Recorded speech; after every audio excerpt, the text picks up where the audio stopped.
शिक्षणामध्ये विसंगती असेल, तरुणाच्या अडचणी असतील आणि सर्वसामान्य नागरिकांची प्रचंड असलेली समस्या असतील, त्या समस्या सोडवण्याचं रक्त विक्रांत पाटीलच्या या ठिकाणी भूमिकेमध्ये आहे. आणि एवढंच नाही, खरं नेतृत्वामध्ये काही पद नाही, लोकांच्या विश्वासाला न्याय देण्यासाठी एक जबाबदारी आहे आणि या ठिकाणी विक्रांत पाटील ते सिद्ध केलेली आहे. आणि मला या गोष्टीचा अभिमान आहे. मी जेव्हा पनवेलला 3 वर्षापूर्वी आलो होतो, वाढदिवसाला आलो होतो, मी पक्षाचा अध्यक्ष होतो, विक्रांत माझा महासचिव होता. मी तेव्हा सांगितलं होतं, जेव्हा पुढच्या वेळेस मी वाढदिवसाला येईल तेव्हा विक्रांत पाटील विधानमंडळामध्ये गेल्याशिवाय राहणार नाही. माननीय राज्याचे मुख्यमंत्री देवेंद्र फडणवीसजींनी विक्रांत पाटील मधला हिरो तपासला. विक्रांत पाटील सारखा कार्यकर्त्याला एक हिरा कार्यकर्ता हातात घेतला.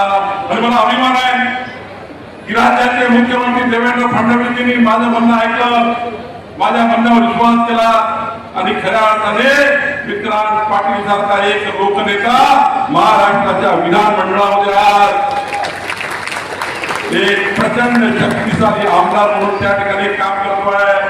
मी आज तुम्हाला दुसरा शब्द बोलून जातोय, मी आज तुम्हाला दुसरा शब्द बोलून जातोय. पुढच्या 5 वर्षांनी मी जेव्हा वाढदिवसाला येईल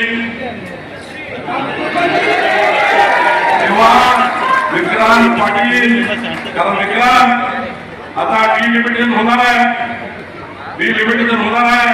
आता पनवेलमध्ये आमचे प्रशांत ठाकरे असणार आहे.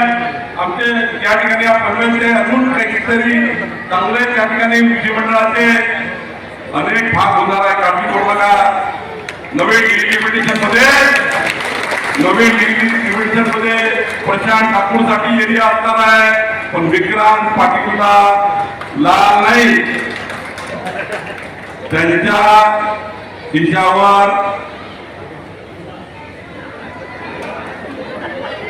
हिरवा विधानमंडळाचा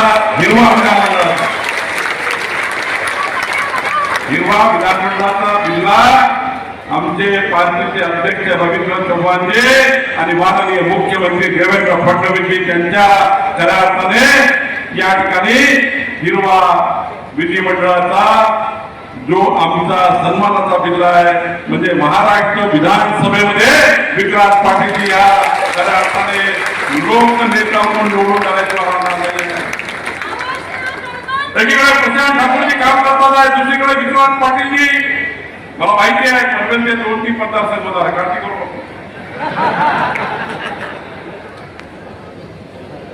बाळासाहेब, तुम्ही केलेल्या मेहनतीचं आता हे फळ आहे, काळजी करू नका. पण मला गोष्टीचा अभिमान आहे, आज विक्रांत पाटील महाराष्ट्राच्या विधानमंडळामध्ये, मी आता 23 वर्षापासून विधिमंडळात आहे. मी 14 ते 19 पर्यंत 5 वर्ष ऊर्जा मंत्री होतो, आता एक महसूल मंत्री आहे.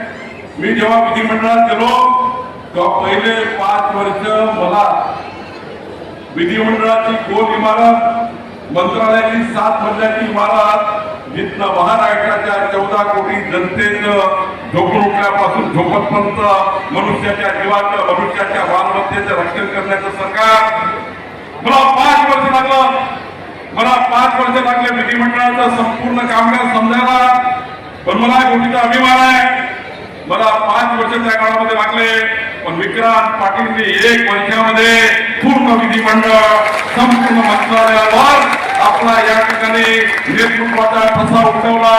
एवढंच नाही तर विधिमंडळामध्ये, मंत्रालयामध्ये आज या ठिकाणी पनवेलच्या, रायगडच्या, महाराष्ट्राच्या जनतेचे प्रश्न उचलण्याचं काम या ठिकाणी विधिमंडळात केला. आणि मला याही गोष्टीचा अभिमान आहे की विक्रांत पाटील जेव्हा विधिमंडळामध्ये एखादा प्रश्न मांडतात तेव्हा या महाराष्ट्राचे मुख्यमंत्री देवेंद्र फडणवीसजी, मी सारे मंत्री, एकही प्रश्न असा नाही तो विक्रांतचा सुटत नाही.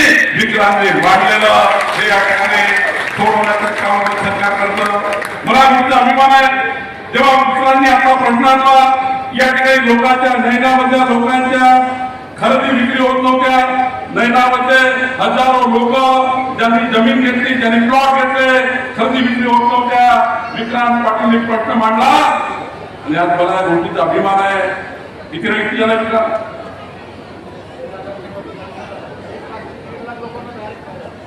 1.5 लाख लोकांना फायदा देणाऱ्या 13,000 लोकांच्या रहिवासी करून देण्याचं काम विक्रांत पाटीलने.